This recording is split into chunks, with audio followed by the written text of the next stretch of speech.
Hey, fellow cycling family and friends, I just want to tell you how gorgeous you are today, and I hope you have the most amazing week. Now, it's December, and I hope you have your gear list ready and sent off to Santa. You're a woman, this is totally for you. The 4-week cycling skills workshop benefits all women. These skills can be implemented immediately on the bike and trainer, cycling outside, indoor cycling, on a spin bike or Peloton. All your current frustrations and questions will be answered, guaranteed. If you're interested in joining me, don't wait another moment. With this link, you can get started at the beginning of each month. I know you're trying to decide whether or not to check out the 4-week cycling skills workshop for women, but I don't blame you. There are so many other online cycling training platforms that offer cycling routes and training sessions, but here's what makes my 4-week cycling skills workshop different. First of all, it's taught by someone who's not just starting out, but actually is pretty experienced. I've been working with free clients in my cycling club, Cycle Fit Chicks, all the way to Canadian national female cyclists. And I continuously update my coaching tactics to help beginner to advanced cyclists level up with these cycling techniques hardly anyone is talking about. Secondly, the 4-week cycling skills workshop for women is so much more. A lot of times there are online cycling training programs that teach you how to train intensely, but actually don't help you develop the fundamental cycling skills and techniques such as gear management, hill climbing, strength, power and speed, and nutritional timing in order to effectively become a faster, fitter, and more efficient cyclist and well-rounded athlete. And also, there are very few courses about cycling that actually teach you how to develop a smooth, efficient pedal stroke. The 4-week cycling skills workshop for women aims to fill both these gaps in cycling training. Not to mention, the workshop provides the recordings of the explanations, demonstrations, plus homework. In addition, you will gain access to a library of over 100 strength training workouts to help you level up, and that is all on top of the core curriculum you already get when you join the workshop.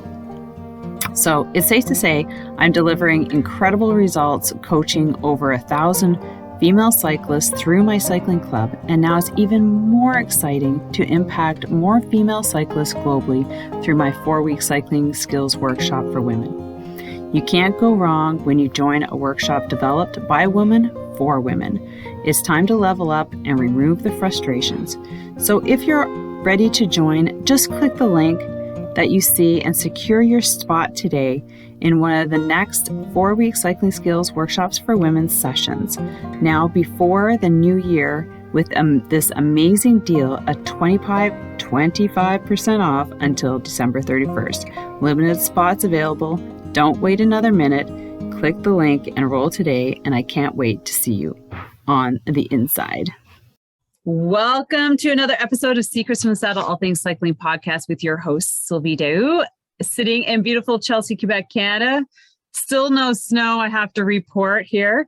But I have a really cool guest here today, Katharine Manning. She's sitting in New York, somewhere in New York, I think you said? Washington, D.C. Washington, D.C. Okay. Close. Close. But the thing about Katharine, she doesn't have a cycling background, but what her expertise are really about wrapped around trauma and victimization. So we're gonna be really talking about the trauma part, because as per families, we might all know somebody who's lost a life in a cycling accident or event. Or other topics I was thinking of is losing a teammate, like pro level athletes, teams, and what happens when they lose a teammate to an accident, like a traumatic accident, a cycling accident. And I can think of a couple. So for myself, I knew a really good friend of mine who lost her life in a cycling accident. And also there have been really dramatic things happening within teams that have lost teammates. So Katharine has spent the past 24 years training and consulting on issues of trauma and victimization, including 25 years as a senior attorney advisor on victims' rights in the U.S. Department of Justice. Now she helps organizations prepare for and respond to the challenges they face involving employees and clients in crisis. So, we're taking her expertise and we're really drawing it into something specific. She's also the author of the Empathetic Workplace, which shares her proven 5-step methods for preparing and responding to trauma. She also has on her website, KatharineManning.com. She has multiple articles in there, so I highly recommend going to check those out.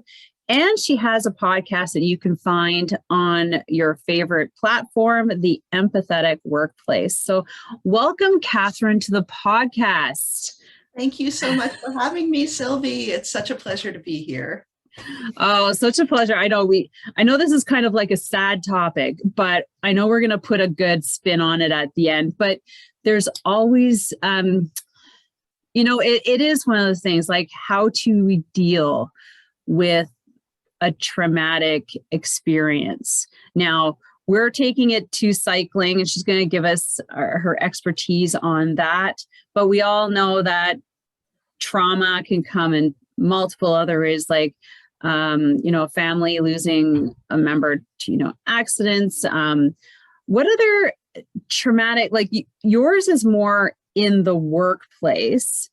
Can you give us a couple examples that we'll take you there, and then we'll take it to where we're going to go. But talk to us about your expertise in the workplace. Yeah, absolutely. So as you mentioned, I've worked with crime victims for a really long time. And so I was working with victims of domestic violence and human trafficking and fraud and terrorism, kind of every type of crime under the sun. But one of the things I started to realize is I wasn't using different skills to support a victim of identity theft than to support a victim of domestic violence, for instance. And then I started to realize I was using those same skills to support a coworker who was furious about the way his boss had belittled him in a meeting, or another coworker whose father was dying. And I began to realize that when we are in trauma, we need the same things. Everybody's story is unique, right? Everybody's story of trauma is personal to them, and their experience is personal. But the way we support people in trauma is pretty much the same across the board. And it doesn't matter what the cause of that trauma is. So certainly over the last year and a half, we've seen a lot in this world of trauma. COVID and political unrest and economic uncertainty and everything under the sun. And the way that we support each other through those experiences is really the same thing that I've been doing for 20 plus years in supporting crime victims. And that's why I'm so excited to be talking with your audience, because I know that a lot of people have seen that in their communities and in their lives. I mean, there have been some pretty horrific incidents involving cycling accidents and other types of pretty awful experiences that people have probably encountered in their communities and on their teams and in their workplaces and their communities of worship. And I think the thing that can be challenging around it is we may recognize that somebody is having a hard time, but we're not entirely sure what to say. And so that's where I come in, is helping you understand both why it's hard, and then what are the things we can do to feel more confident and show up better for each other in those moments. Oh my God, how about we just start talking about that? Because I know, without breaking down, I guess so sentimental when you think about things of, people that's happened to us, but it's like, how do you support a friend when all you want to do is bawl your eyes out for them? Really? That's not a supporting feature. So, what do you do in that? Because I'm actually going to see my girlfriend who lost her son in a car accident. like a month ago. Oh, I'm Yeah. so So sorry. you better start talking. So I'm going to cry. Yeah. So and that, that just goes into, like we were talking about, like cycling accidents. And I know I had a friend, everybody's probably has a friend or knows somebody, but so how do you deal with that? And yeah, just take it So, away, Katharine. yeah, so just a few things to start. One is, let me just explain, when I use the word trauma, I'm not a Mm-hmm. psychologist, I'm a lawyer. So I'm not talking about like the DSM, whatever definition of trauma. When I say trauma, I mean a psychological injury that affects our performance, that affects our ability to go through Okay. our daily activities and do the things that we need to do every day. I spoke with an expert not too long ago who said that she thought that probably 50% of the adult population is walking around with unaddressed trauma because of all of the myriad things we go through in our lives, the loss of loved ones, our own personal illnesses, bankruptcy, divorce, addiction, all of the things that we deal with. And all of those are kind of evergreen issues. On top of that, we have, as we mentioned earlier, all of the new challenges that we've faced over the last year and a half, almost 2 years. So trauma is a lot more prevalent than I think most people realize. And then I think it's useful also to understand how trauma affects us. So just again, I'm not a psychologist, but very high level overview of trauma in the brain. There's a part of our brain that's called the amygdala that's always kind of scanning the environment and trying to figure out if we're in danger in any way. And when it senses a danger, it does a couple of things automatically. One is that it gives us a surge of adrenaline in case we need to fight off a bear or go run away or something. This is your fight or flight. This is Yeah, what you're talking. Yeah. Yeah. Fight or flight. Yeah. Uh-huh. And then the fight other or thing, run. yeah, exactly. Most of us run. Yeah. Then the other thing is the parts of the brain that are less useful to fight or flight get dialed down just a little bit. And most importantly, the part of your brain that's associated with complex thinking and decision making just gets dialed down a little bit because our, brains are reasoning like, right now, I don't need to read a spreadsheet. I need to run. So I'm just gonna like dial down those parts so that I can focus on getting more blood into my muscles and oxygen into my bloodstream, right? So those things happen automatically. And then the other thing to understand about how our brains work is that we are hardwired for empathy. When I see somebody who is laughing really hard, I might start to laugh, even if I have no idea what she's laughing about. But similarly, if I see somebody who's really in distress, that feeling is also contagious. I feel a little bit of that distress, and I get that same response, that little bit of flood of adrenaline and suppression of my complex thinking. It makes it hard for me to think of what to say. So when we see somebody who is like yelling or somebody who's really, really sobbing, very upset, they're elevated in some way, we can get that like, oh God, I can't think of a single thing to say right now. And it's not because we're terrible people. It's because we are human. We're empathetic. That's just the way we're built. So I think all of that helps to just understand that it's not, it's normal to kind of struggle with what to say in those moments. But that's why I came up with these 5 steps. And I even came up with an acronym for them, which I did in part because I spent so many years as a government lawyer that I just think in acronyms, but also because I know that when we're, having that brain freeze reaction, it helps to have a little bit of a map to follow. So the 5 steps are listen, acknowledge, share, empower, and return. So what was the first one? Listen. Oh, listen. Okay. I thought I Yeah. heard lipsin. I'm like, that's a new one. Yeah. So the acronym is LASER, and I like to say it's to help you stay focused on the person and what they need. Right.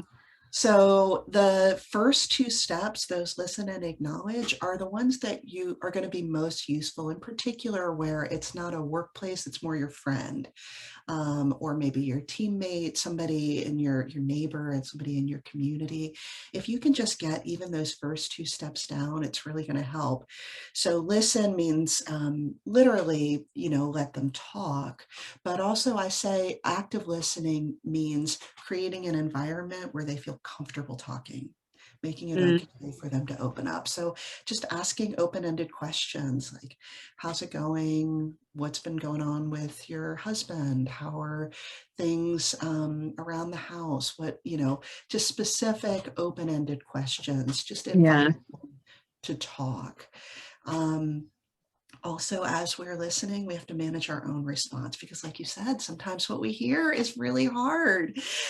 And we don't want to, pull focus. Like if I start to cry or I start to get really upset, right, then they're suddenly comforting me. And that's not, that's not the point, right? Yeah. I get that. A few things, I mean, these are hard won tips for me in doing a lot of this work, like the things that help me to stay kind of, yes. How do you stay focused, Katharine? Like, oh my gosh.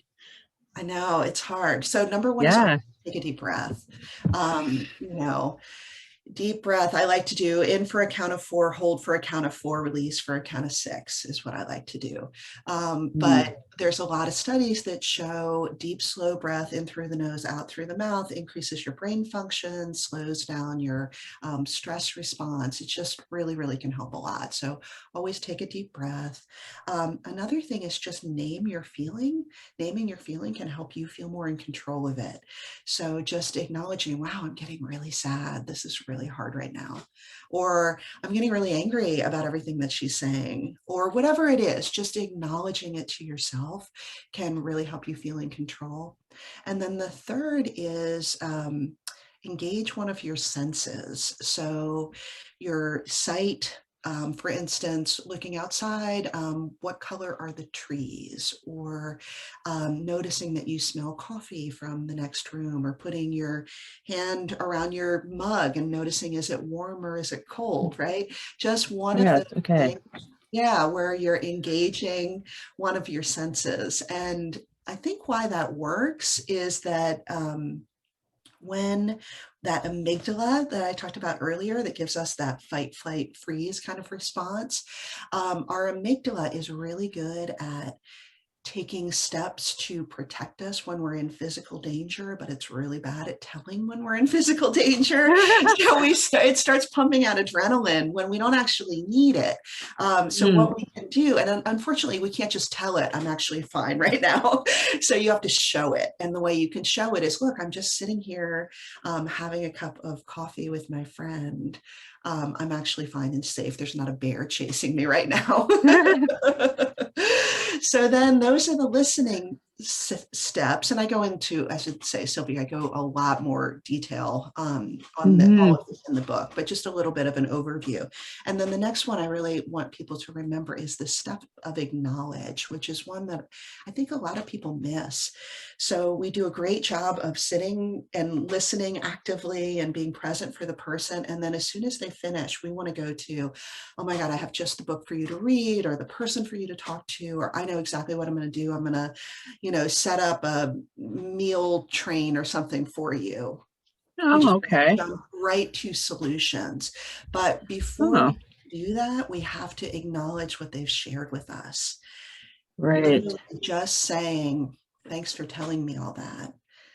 That sounds really hard. It sounds like you've been going through a lot. I'm so sorry. Just something that shows them that we heard them. One of my favorite quotes is from Theodore Roosevelt, and he said, people don't care how much you know until they know how much you care. So you have to tell them, thank you. Thank you for sharing that. And I'm so sorry. It doesn't need to be anything super complex, but just a quick acknowledgement of what they've shared can really do, more than you'll ever know. I think we all miss that. I know I certainly do. I've never even thought of that or even heard of it. Yeah. Wow. That is powerful. What's the last one? So those are the listen and acknowledge are the first two steps. And, as I said, in a lot of conversations, if this is, a quick conversation with a neighbor at the dog park, you can do those two things. You're great. But if somebody is coming to you for help in a work situation, or even if it's a friend or something where they're really looking for support, there's three other steps. And those are share information. One of the hardest things about going through a traumatic experience is the loss of control. So any information we can share back with them about the event or the process going forward, whatever it is, can be useful. So share information, empower with resources. And I use the word empower on purpose because I want to make clear that we are empowering them. We're not taking over for them. A lot of us are fixers. I have that tendency myself. Like if I see somebody struggling, I'm like, ooh, we're going to come up with a plan and I'm going to fix this problem. We have to just I don't really need to be fixed. I just need to get through this. Exactly. Yeah. So just, start with how can I help, and then hand them the resources if they want a recommendation for a therapist or that meal train or whatever it is. Like give them some resources and then let them decide how to use it, because we want them to be empowered. And then the final step is return. And return is both like literally return to the person, just check in later. And I actually I calendar these, check in on, Jane and ask how her mom is doing. And I just will send a quick text or an email or something. How are you doing? That is such a good idea, Catherine, because I think a lot of what we do, and I'm pretty certain this is what I do, is you do maybe the first three, forget the fifth, the fourth, and don't bother checking in later on because you think your job's done, right? But I think the check-in, and I've a friend of mine, she does really, really good job of that, because she's always saying I heard, something is happening to my friend and I talked to them, and then, it's the check-in. And she's I always following up.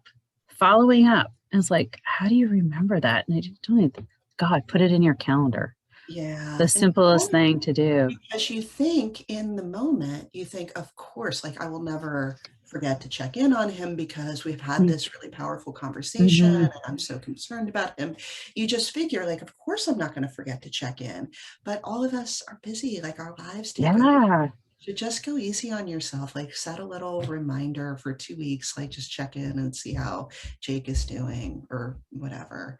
Oh, I love that so much because, you have so many friends, just things happening to them.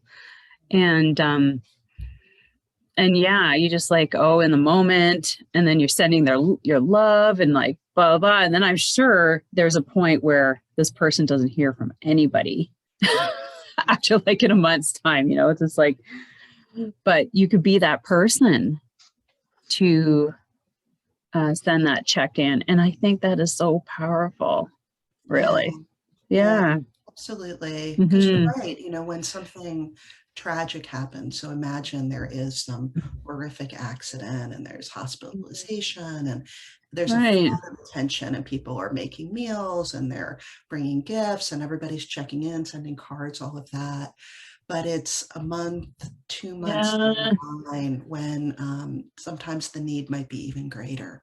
Yeah, for sure. Because there's always the height from the event, the coming down. And, if when somebody's dealing with something that's traumatic to them, then they have to deal with it. The whole, the denial, the anger, the whole, that process. Do you know that? You must know that process of dealing with the trauma, there's the different levels that people go through, and the guilt and all of that. Exactly. The anger, the acceptance. Yeah. And people are working through those. Exactly. Yeah. And I could always use a little pick me up note. I'm going to start doing that. Thank you. Because, you think of the times where you're you send all the well wishes when it happens, then you go visit, and then you're like you said, your life gets busy. Yeah. And it's months down the road where I think it's just the hardest for some people, depending on what it is. Yeah, absolutely. And it can be so meaningful for people to have that check-in later. And I mean, honestly, you just never know the effect of that. I read a study that said they looked at people who had attempted suicide, and they just did a study where for a portion of them, 30 days later, somebody just called them and said, "How you doing?"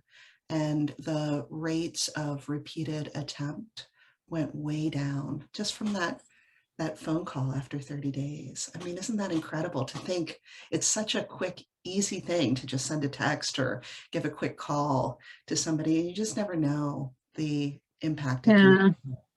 So, I don't say that to make everybody feel like, oh God, it's my fault if, if I'm so terrible because I'm not constantly checking in on everybody, but just try to make it easy on yourself and also forgive yourself too. I mean, so one of the things I talk about in the book as being part of return, that final step 5 is a return to ourselves, recognizing that supporting other people takes a toll on us too.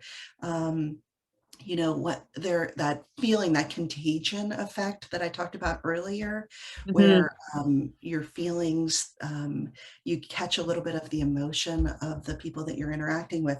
That's called secondary trauma. And it's something that can have a huge effect on our mental and physical health. When we are interacting with people in trauma. And what can happen is slowly over time, we suffer from what's called compassion fatigue. That's the repeatedly, supporting people around us who have really great needs. And certainly there can be a lot right now all around us. So we can start to succumb to compassion fatigue. And compassion fatigue is most noticeable in shorter tempers, less patience, and apathy. So suddenly people you can hear a story and just think, oh, there's another one, right? Oh, God, yet again, right? That kind of reaction is a sign of compassion fatigue, as is shorter tempers. There was a guy that I worked with at the Justice Department for a long time who was a prosecutor who did child exploitation cases. So just these really, really hard cases. He was this wonderful guy, very, professional and smart and empathetic.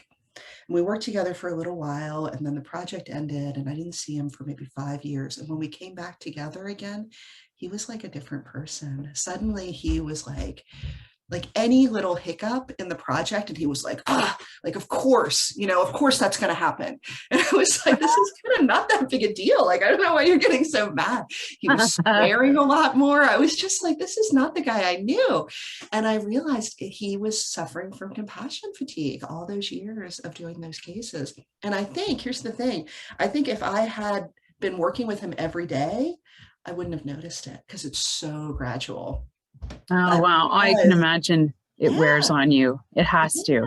Absolutely. So it's tricky. It's hard to notice it. And so it's those things like shorter temper, just trying to kind of notice those things. And then the advice that I give in the book is to, like with a lot of things, right? The best defense is a good offense. So just affirmatively try to protect yourself. And for that, trying to have some sort of daily routine of like a reset or self-care. Cycling is great. Physical activity in general is great. If you are injured or there's some reason that's not available to you, other things that are great are any kind of prayer or mindfulness is really good, or art. Art is also a really good one. And you don't have to be a good artist. I'm a terrible artist. You can color. There's lots of coloring books out there. I do the same thing. I'll sit by the fire and just color. Oh my God, I love it. Oh my gosh, maybe I start doing that too, because I don't know if you noticed, but in the recent year or two, or maybe it's in 3, more adult coloring books coming out. Yes. Did you take it? I'm just like, when did this happen? like the Mandalas. It makes me so happy because that was always my favorite thing as a kid. I was like, "Oh, I'm allowed to do it again, and it's not going to be like Donald Duck or." I could give myself permission to like sit and color, and I get to like nice crayons. Exactly. And I don't have to show it to anybody. It's not for anybody else. This is just for me. So whatever it is, having some sort of daily reset. And I've got to say, especially over the holidays, my gosh, there's so much that we are Let's talk about all that. Yeah. carrying over the holidays. We want to make it nice for everybody else. It's hard in any year because a lot of people associate holidays with loss and with gosh, we overeat, we don't get as much exercise as we want. All of those things contribute. But then on top of it, this year, so many people are suffering losses due to COVID. And Right. There's the added stress of, I don't know, is it okay for me to gather with friends and family? All of that, are they vaccinated or not? All of that stuff is really adding to the stress. So I think especially right now, it's so important that we literally like build in chunks of time where you're not answering to anybody else. You're just going to give yourself permission to have a reset. It really will make you so much better for everybody else that you want to be taking care of. I mean, yeah, I think this, like, I find myself a pretty strong-willed person, and like, okay, like, this thing, I can deal with it. I've got all my things in place, my physical fitness, my cycling, my community, like my team, and I'm really fortunate to have that, to allow that. But it's starting to wear.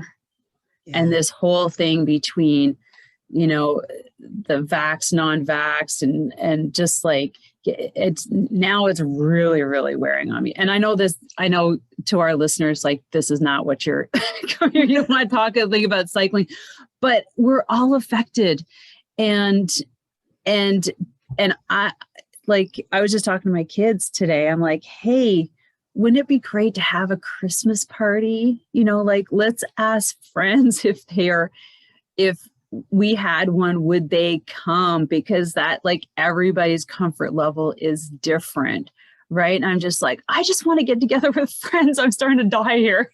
Right. And I think we're all, I have a feeling we're all kind of getting to that point where, it's just like, I don't care. Yeah. Like, really a long time. We've been doing this for a really long time now. Yeah. I'm sure you've been sitting in your office lonely for a long time. Yep. I've been sitting here. Absolutely. I'm used to it, but it's just taken a different level. Like, I used to be able to go out for coffee. I'm sure you too, like meetings outside, and you get to drive to the city or Yes, I know. Yeah. I know. I was actually just reading an article that had some great ideas about how to connect with people over the holidays. Oh my gosh, share them. Do you remember some of them? Yeah, I do. There were some really good ones. With that, like, we normally throw a big open house for Christmas and invite all the neighbors, and we have 100 people in the house. Obviously can't do that this year. So some other things that people do is they say meet up with your team or your friends, whatever your group is. Meet up outside somewhere and do something like a lights display together where you're outside. And obviously cycling, you can do that, but maybe you want to invite your family members, and normally you would do that. See if you can do it outside somewhere. You could do sledding or something where people are together but they're outside. It's just a little bit safer. Another one I love was they suggested doing a holiday music playlist on Spotify where everybody on the team like contributes a song. And then I could totally I gotta write these down. Hold on. Going out cycling together and all like singing along. Wouldn't that be so fun? Yeah. Yeah. So you can do that. You can have everybody contribute to the playlist. That could get interesting. Yeah. And so you have this chance of where you're bonding together without everybody being in a space and being concerned about being unsafe and kids being unvaccinated or whatever. We just have to be creative in this time. Do you have any more? Do you remember any more, Katharine? So they also suggested doing like a secret Santa or having people give each other little gifts that you could leave at somebody's house. And that's what we're doing this year. So instead of our big neighbor open house, I'm making cookies for everybody, and I'm going to drop it off at their house and say, thinking of you, hope you're having a wonderful holiday season. So yeah, just finding other ways where you can show people that you care and that you're grateful for them without being concerned about making people unsafe. Oh, I was just thinking to take it to another level instead of like doing one for so back to the team thing. Yeah. If you're local, sometimes you're not local, maybe you could send something, but having everybody put their name in who want to participate, and then there's like a random draw. So I would get somebody's name and I would do something and I would leave it at their door. So it's like everybody's like leaving one person something at their door. And then you don't have to worry about doing it for everybody. You just have one address and you could and you have to, drop it by this date. And you know what? I might suggest something like that to our club. You can do it even if you are not in the same city. You could do it just by sending things like through Amazon or something. We did that with a group of friends over COVID, where we were in a supper club. We all made a meal together, and I sent everybody, one of the key ingredients was this like hot honey. Have you ever had that before? No, hot honey. It's really good. It's called Mike's Hot Honey. And so of course, I sent everybody a thing of the hot honey and a recipe. And so we all had, a Zoom dinner party together with that. Oh, that's kind of cool. Yeah. So yeah, there are a lot of things that we can do to just build these opportunities for community and in safe ways and fun ways. Yeah, I like those. Do you have any more you remember? I'm like, come on, everybody. Pick one of these and do it for the holidays. Well, the other thing I did with a group of friends last year was we did a sing-along holiday carols. We actually did the DC Gay Men's Chorus, did this fabulous sing-along, and I got everybody tickets. They all, everybody kind of picked the date that we would all do it together. We all started watching it together, and then we all sang along and danced, and it was so much fun. Oh, cool. So that's not part of the list, but that's something that you did. Yeah, something we did, yeah. Whoa, that sounds detailed. I could have to get... Oh, I like this. Yeah, and I'm happy I can share with you the article if people want to take a look. So maybe we could put it in the show notes. Yeah, send it to me. I'll put it in the show notes so everybody can access this. And I'm sure you don't have to do this for Christmas. Everybody can always organize this at any point in time. One thing we did last year, and getting something in the mail is really nice. I remember when, and this is probably about 20 years ago, you used to get about 30 Christmas cards. Now, I'd be lucky to get 10. We still send them out to, family and friends that we still have addresses for. But you know what? Sending a Christmas card is so nice, with like maybe a little photo or something, or you don't have to get, even if you don't want to do that. But we always send like a family thing or maybe a little write-up or... But that is always appreciated too. Absolutely. Yeah. And that's another one that doesn't have to be Christmas specific. I've done them before for friends on Valentine's Day, just a little Valentine's card or, whatever it is that might be a fun occasion for people. Really, the point is just finding ways to show your appreciation for the people who are giving you a lot in your life, that are really adding to your experience here on Earth, looking for ways to show them that they matter to you. Yeah, that's one thing we did last year. We started with our club. We'd send like a Christmas card. And, a lot of people just appreciate that. They're like, oh my God, but any other, because we're talking about self-care, we've taken it away. I'm like, yeah, now it's getting light. I'm getting happy now. But Katharine has so many, so she has those five steps to helping someone or yourself through some trauma. And like I said, it can be anything. And we're, being cycling, we talk about family and loss and teammates and things like that. So I will add her, probably Amazon. I imagine it's on Amazon. Mm-hmm. Yeah, the link there. So if that's something that you think might really help you, pick it up. Go to Katharine's podcast. I don't know, is there anything else that you can add before we finish up? Yeah, absolutely. If people are interested in the book and want to check it out, you can, if you go to my website, which is katharinemanning.com, right, you can download the first chapter and see what you think. You also get the table of contents there and just see if it might be something that is interesting to you. Another thing that I started doing a few months ago that I've really enjoyed is on the second Friday of every month at noon Eastern, we do a conversation. I call it Fridays Together, and it's just a chance to kind of connect with people and talk about how we're supporting ourselves through hard times. And it's been just a really wonderful chance. We've talked about, little like easy ways to bring more joy into our lives, or, our feelings around having so much anger in the air. Like, what are the things that we're doing to kind of take care of ourselves? So if you want to learn more about that, if you go to fridaystogether.com, you'll see a little bit more. Okay. Is there a link on your website as well to that, or is it? Yeah, okay. Absolutely. Or it's its own website, fridaystogether.com, and it's all free. Just sign up and I'll send you the link. Oh, together. Put that down, everybody. .com. And you're going to continue that in the new year. Yep, absolutely. Do you have anything in the new year that you're putting together as per projects?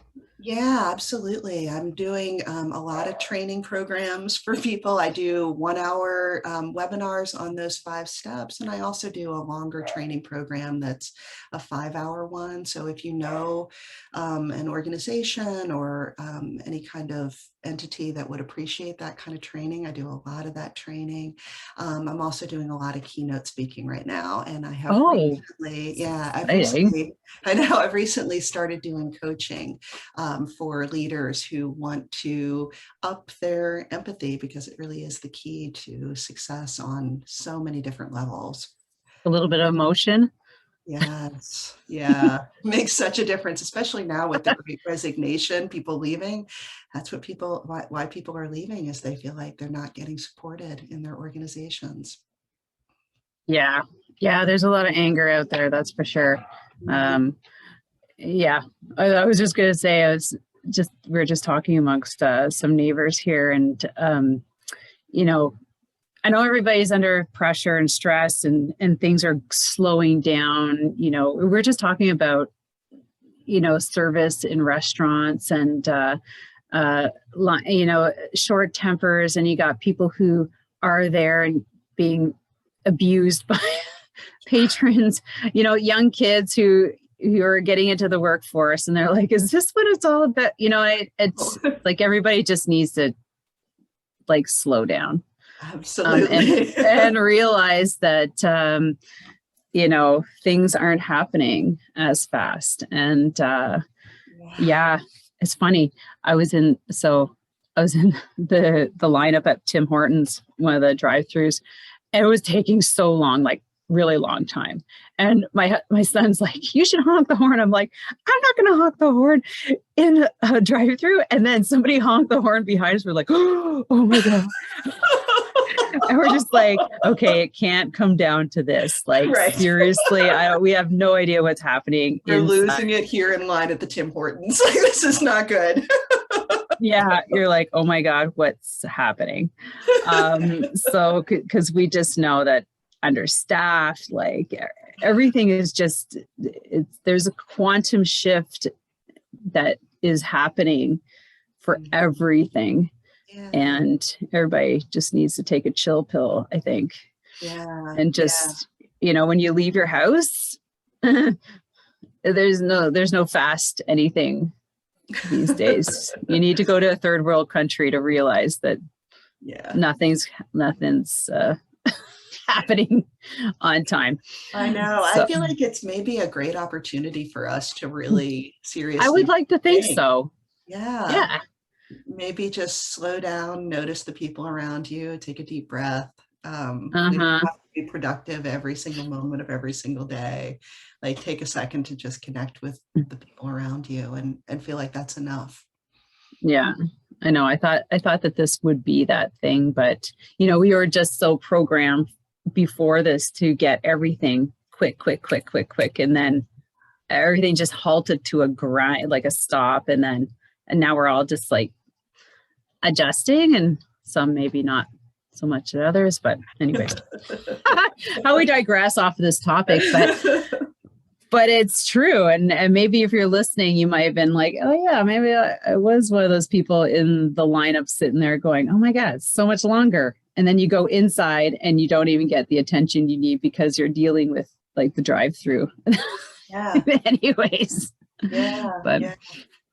But I commend you, Katharine, for being in this position and coaching on this topic. I'm sure you must have some methods to keep you basically saying that so you can give 100%. And I don't know if you want to share one or two of those before we end, because I am actually curious how you keep your cool.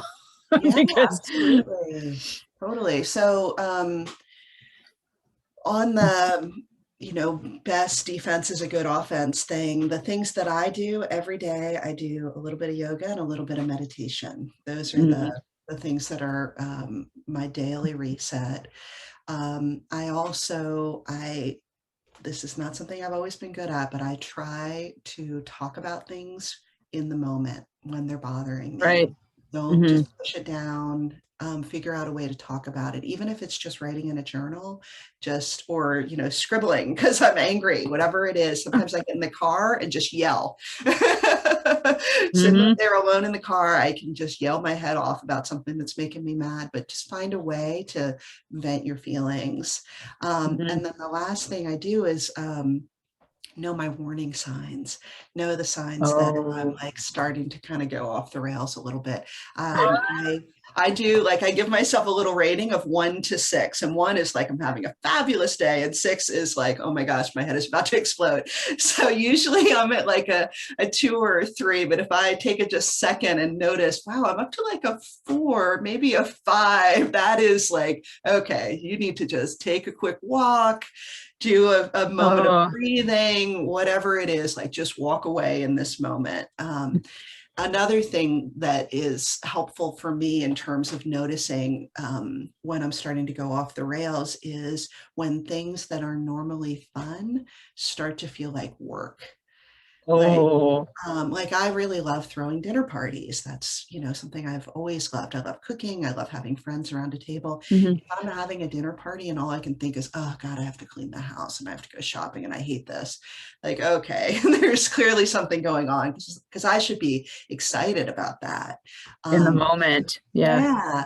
So just noticing those things tends to help me. Another thing I think is useful if people are suffering from any kind of addiction, that's another thing that will kind of tap you on the shoulder in those moments where you're really starting to go down a little bit. So just noticing that.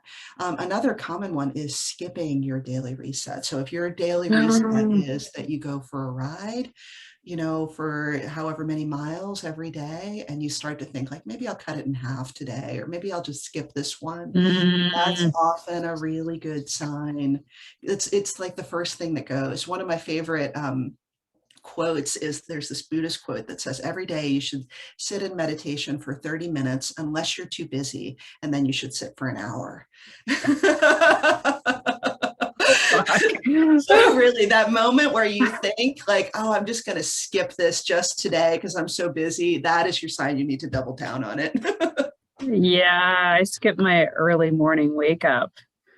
But I'm like, hang in bed, maybe I need the extra sleep. And then I'm like, no, I need to go down there and take care of like a little bit of journaling, enjoying my, my water, and just maybe take care of some emails before everybody gets, and I didn't do it. And I'm like, and then I'm like thinking about tonight, I'm like, ugh, do I want to get on my bike? Right. So, and it's just, I know it's the way I'm feeling right now. Like, I just feel like shit. And I'm like, really, like, my stomach is knotted up. I'm feeling anxious. I wanted to cancel this interview. You know what I mean? Like, I was just like, right. I need to take a breath. Yeah. So I'm like, and I hate like rescheduling things. And there's things I know I need to do. And I'm just like, fuck, I'm gonna do them. And I'm just like, that's how I feel right now. Yeah. But right? Like, you already know these are the things that I have to do to keep myself on balance. And so it's just recommitting to it, right? Like, you're in a better position than a lot of people, because a lot of people don't have all of those routines already. They don't have the physical exercise. They don't have the eating healthy, the support networks around them. It's great that you already have those things. So then it's just recommitting to it, and know that it might be hard for the first couple days, but you'll start to feel better after. Because I think I'm going to call my friend right after and say, hey, do you want to ride together tonight? Yeah. And the best thing for me is that it's like scheduled in, like, I work out Monday, Wednesday, Friday, every morning, 7:30 for someone, like, because I have a membership. So I have people sign up. And if it, honestly, Catherine, if it was not there, it would not happen, even though I need to. And I set myself up for this intentionally, because I know that if it's not there, it's not going to happen. Like, it's hard enough being at home all the time, but working out at home too. And I know not a lot of people feel that way. It's just like, oh, I just want to leave my house. I go, but yeah, where the fuck are you going to go? Like, right. Where, especially in the winter time. Yeah, especially in the winter. So, it's, and, I'm like, so that's why, I have to get up and I have to do this. And I know that I'm going to feel better after the fact. And like, getting on my bike is another thing. And I'm, maybe our listeners, some of you are feeling that way, and it's just so easy to, I'll do it tomorrow. Doing it tomorrow, that famous word, I'll just do it tomorrow. And tomorrow, like, I'll do it tomorrow. Maybe I'll do it on Friday, and then the whole week passes and you're just like, why do I feel like crap? Yeah. So I think like this podcast is timely for a reason, and we're here and we've connected. And, how we actually got connected, everybody, is that we're in a mastermind together. And, I reached out to Catharine just to talk to her about what she does. And that's what happens in mastermind, that we're there to connect and network. Otherwise, don't join these things. But yeah, so if you have to put yourself into something like that, pay for it. If when you pay for something, you show up for something. Absolutely. Because, so with that, yeah, I don't know if I took your last words. Not at all. Gosh, I'm so grateful that we were able to have this conversation today. Yeah. I feel like it was exactly what I needed too, just a reminder of the importance of that reset, show up for ourselves first, and then for the people around us, and always, forgiveness, and just get back on that bike. Yeah, just get back on the bike. And like I said, if you have somebody who needs your help, go to these 5 steps and make sure that you're serving that person. I'm going to make sure I'm serving her instead of like going there, being a blubbering mess. But yeah, so yeah, these are great. These are great, Catharine. I love them. I love them. Thank you so much. Thank you. Take care, everybody. Enjoy the holidays and Happy New Year. Thanks a lot for showing up, everybody, and to our guests, our listeners, our guests, Katharine, you, the listeners. We all wish you a happy holidays, and I hope you take some of these things. Go check out her book, her first chapter, check out her podcast episodes, and we'll see you on the next episode. Take care, everybody. Bye.